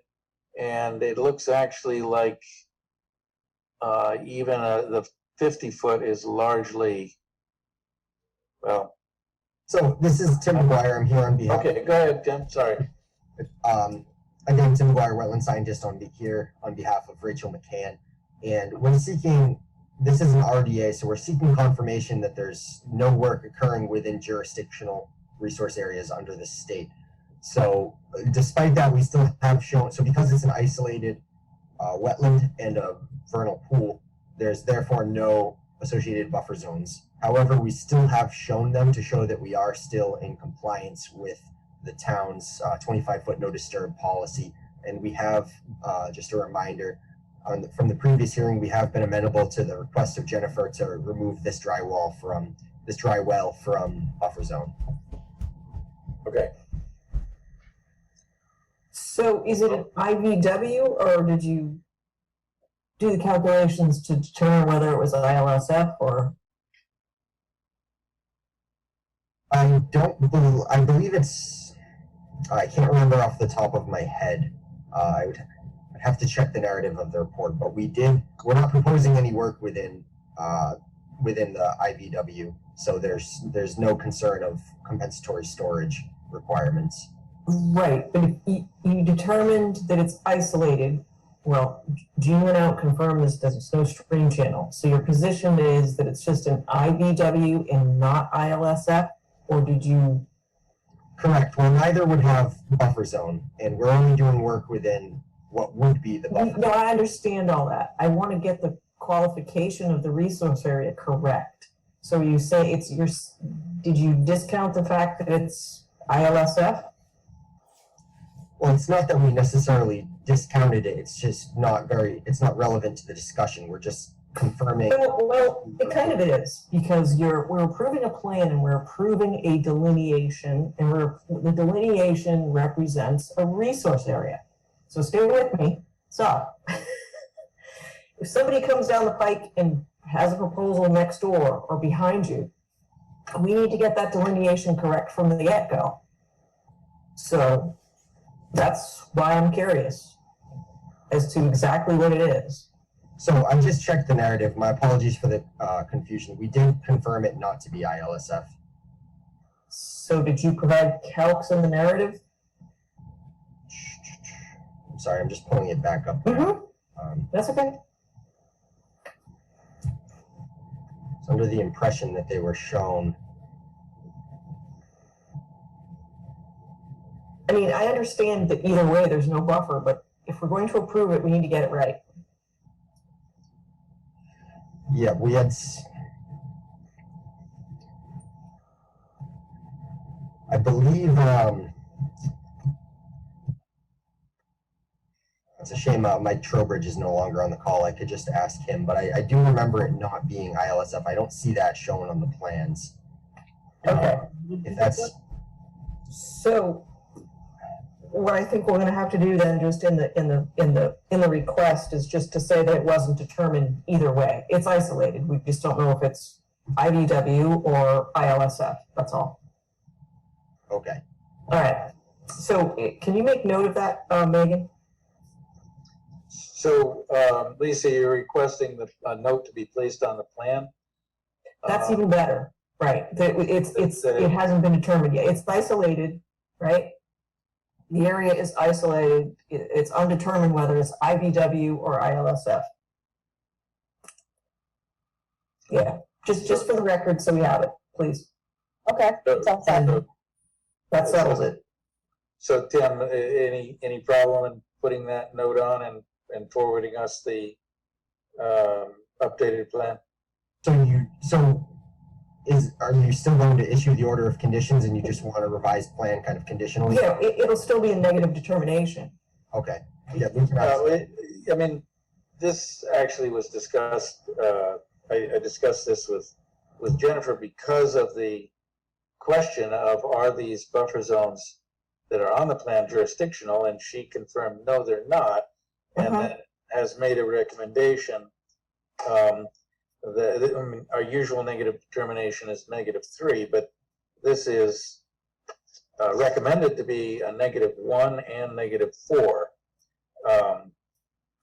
which specifically states, one is the area described within the request is not an area subject to protection under the Act or the buffer zone, but -4 is also included as the work described in the request is not within an area subject to protection under the Act, including the buffer zone. Therefore, said work does not require the filing of a notice of intent. But so I think it should just be a -4 then, or a 4. Yeah, but of course, just for clarification, the determination is bound by the proposed work illustrated on the plan. Yes. Mhm. My Yeah, it's apologies, covered. I misspoke earlier. The area, we did state in the narrative that it is indeed ILSF. I don't believe we did the calculations for it just because, well, it is large enough to be ILSF. We just didn't show the calculations because Okay, we didn't. so that's good. So if you're conceding that it's ILSF, if you could just add that label to the plan, we're good. Okay, you don't need calculations, just a revised plan with a. No, because I mean, ILSF to me is, is worst case, right? If it's IBW, it's just federal, so I don't really care. So, but ILSF would put it under our jurisdiction, so it's the more conservative route. So if you could just label that, that would be great. All right, so I do not see any hands up, and I don't know if any other commission member has questions or comments, but if not, we can consider a motion to close this public hearing. I'll make a motion to close the public hearing and file DET 1112. All right, a motion made by Lisa and seconded by Dan Doyle to close the public hearing. Roll call vote. Lisa and Dan Doyle, how do you vote? Aye. And then we have Ron and Jean, how do you vote? Aye. Aye. And Dan Pearson, Aye. and I'll throw in an aye. So we're back in our regular meeting and we can consider a vote on the determination. We have a motion. I'll make the motion to issue a -4 determination for DET number 1112. I'll second. All right, we have a motion made by Dan Doyle and seconded by Jean Blood. So roll call vote, starting with Lisa and Dan Doyle. Aye. Aye. And Ron and Jean. Aye. Aye. And Dan Pearson, Aye. and I'll throw in an aye, so -4. It does not require a filing of a notice of intent, but of course the project is bound by the plan submitted. Okay, and we will, I'll reach out to the engineer to have those revised plans sent, just stating that it is indeed ILSF. Okay, thank you. All right, very good. Next item on the agenda is potentially a discussion. I don't see Steve Bishop on the plan, although there may be another applicant. And this concerns proposal for maintenance of a retention pond at Woodlawn Green, and information about the chemical treatment was submitted. It involves two products. One is titled or brand name Algae Defense. The active ingredient is a copper, chelated copper product, and copper has been used for years for algae control. And then the other product, so copper, I mean, the data sheet has some rather draconian descriptions associated with this product, but it's really, personally, I don't think as concerning as it's made out to be. I think obviously concentration makes a difference. And the other product is a herbicide, which I called Shoreline Defense, and I can't really comment on the details. I can only assume that it's going to be applied in a safe manner. And unfortunately, do we have anybody representing that request? Because I have some questions. I mean, some pretty basic. This is Dan. I have some Pearson. I have some pretty basic questions. If the applicant's not here, I think we just need to table this. Yeah, Or we could just. Okay, We'll just add it to the next agenda. It's, Yeah, there's no vote, it's just a discussion. yeah, the only thing we have to determine is exactly how it's gonna be applied, and whether it's gonna be applied by, someone experienced in this, or, you know. well, that was one of my questions. The other is, how is, you know, it says keep out of reach of children. Okay, fine, that's not that surprising, but harmful if swallowed or absorbed through the skin, prolonged or frequent, repeated skin contact may cause allergic reactions, toxic to fish and aquatic organisms. Well, Yeah, Dan, we can't really talk about it because there's nobody here to present, so I think we just need to table it for the next hearing. Yeah, and I don't think this is a fish pond as well. But anyway, I think Lisa's right. We have to, we have to table it for the next meeting. I don't know if we need a vote on that or just a statement. No, it's not a public hearing, it's just for discussion, we don't need a vote. All right, so with that, we're gonna move on to our next agenda item, assuming I can find my agenda. Okay, here we are. So our next agenda item is sign an issue of order conditions. This concerns Claire Lynch, Plain Street. I think it's in your packet as attachment. It says attachment F, but it's actually attachment E. And I don't know if anyone's had a chance to review it. It looks very straightforward. This involves the project where an additional driveway was being put in the outer riparian zone of a riverfront, and part of it required some restoration, and then a physical barrier, probably a post and rail fence. So anyone have any comments on the text of that? I just had a question on number 2. It's a little open-ended. It's a special condition that says that an economic alternatives analysis is required. That should be a little bit more definitive to say that it was either provided, accepted, approved, provided. Makes it sound like it's still open-ended, so I'm not quite sure why it's worded that way. I don't know if Jen can opine. I mean, I assume they provided one. Yeah, It's just kind of written funky. Makes it sound like they still owe it to us. I didn't know it. numbers, I mean, it doesn't really compute, because it says it's 1,700 feet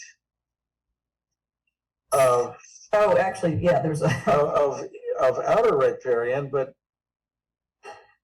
zero there's a in typo inner here. riparian. So I'm kind of wondering, is that actually correct?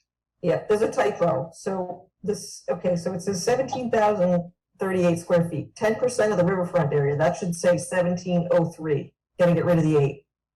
Megan. 1,700, yes. Right? Second. You have an extra digit in there, so take out the 8. And then I would just end this sentence after the 5,000 square feet, period. Because I'm assuming that if an economic alternatives analysis was required, it was already provided, and we wouldn't be writing this order of conditions. But it's not greater than 5,000 square feet. It's 1,700 square feet. No, it's either less than 10%, but that's the threshold. So all they're writing is what the threshold is under the performance standards, and it's less than 10, but greater than 5,000. That's the threshold. So it should say, it actually should say is less than 10%. Okay, so you know what? Okay, end that sentence where it should say grading, which is less than 10%, period. So scrap the rest of that sentence, Megan, but greater than 5,000 square feet, therefore an economic alternatives analysis is required, and just end it at 10%. And that clears it up, and fix the typo with the amount. Okay, so the new amount will be 1703.08, and get rid of everything after 10%, and that. Well, no, so this, I'm sorry, the 17,038, the first number is correct, where it says 10% of the riverfront area is, that should be 1,703, 1703. Yeah, that's in the first line of item 2, Megan. Yeah. Okay. Because then the alteration is 1,700, which is less than 10%. Yeah. Yeah. And end it there. And then I don't have any other comments. All right. Anyone else have any questions, comments? Yep. So I'll make a motion to approve the order of conditions for file number 250-1079 as discussed. All right, we have a motion made by Lisa and seconded by? I'll second. Seconded by Jean. So roll call vote, we're starting with Lisa and Dan Doyle. Aye. Aye. And now Ron and Jean. Aye. Aye. All right, and then we have Dan Pearson and myself. Aye. And I'll throw in an aye. So I see, Greg, are you here concerning this? You don't have to say anything if you don't have. Just in case there was a question or something, but, All right, well, everything's, so. thank you for coming to see us, and now we're gonna move on to our next item Thank you. on our agenda, which is, notice of intent for Ferrari pools. That would be a, order of conditions, actually. And it's listed as attachment G, it's actually attachment F. But again, this is something that's straightforward. I did not have any questions, comments. Anybody else have questions about it? Or Is anybody representing the applicant on the phone or online? No? Okay. well, yeah, the applicant was an individual from Ferrari Pools. I think they came through as Ferrari. Okay, yeah, I was just absolutely perplexed as to why they did a stormwater report for a pool. Well, actually, it was a combination because there was discussion of putting in a small rain garden, and it was a little bit more than the pool. It was a combination of the driveway got revised a little bit. It changed runoff, and in order to address that, they put in a rain garden. Right, but single, see, if you put it in perspective, a single family house is exempt from stormwater. And it was just complete overkill. I have no idea why somebody would have done a stormwater report for a pool, but anyway, I just wanted to ask because it was just driving me nuts. Yeah, and I mean, that activity actually was outside the pool, but I think it was a combination of part of the landscaping change and so on. So okay, it's just a mystery, unnecessary mystery. Okay. all right. So any further questions about the proposed draft for the order of conditions for filing? I have no comments on this one. If not, we can consider a motion to approve the draft as submitted. I'll make a motion to issue the order conditions for file 250-1077. Second. Motion made by Lisa, seconded by Dan Doyle. So we'll start with Dan Doyle and Ron. Aye. Aye. Lisa and Jean. Aye. Aye. And Dan Pearson. Aye. And I'll throw in an aye. So order of conditions for file number 250-1077 are approved as submitted. And we have a request for extension. This is attachment H. Is it really G? No, it's really, yes, it's really G. There's an extension for 3 Eddy Street. So I think this is just going to be an extension for file number, for determination number 1075. So I'll make that motion to issue an extension for file DET 1075 to 2/25/2023. Second. All right, so motion made by Lisa, seconded by Dan Pearson. A roll call vote. How do you vote, Dan Doyle and Ron? Aye. Aye. And Lisa and Jean? Aye. Aye. Dan Pearson? Aye. And I'll throw in an aye. That's the end of my agenda materials. We Page have, 5. There's one more Yeah, page 5. certificate of compliance. So it's for the house that was constructed for the pool that we just approved. unfortunately, I don't have that. Maybe it's So Julie, on the top of the last page has you'll see okay to issue in Oh, full. yes, all right, you're right. All I have to do is turn the page. Okay. Yes. All right, so this is request for certificate of compliance, file number 250-967 for James D. and Mackenzie Andrews, 14 John Scott. Apparently, everything is good, so we can consider a motion. So I'll make a motion to issue a full certificate of compliance for file 250-967. Second. We have a motion made by Lisa, seconded by Dan Doyle to issue a full COC for file number 250-967. Dan Doyle and Ron, how do you vote? Aye. Aye. And now Lisa and Jean, how do you vote? Aye. Aye. Dan Pearson? Aye. And I'll throw in an aye. So, all right, so we have no other open session items. And anyone have any comments, questions, additions? Yes.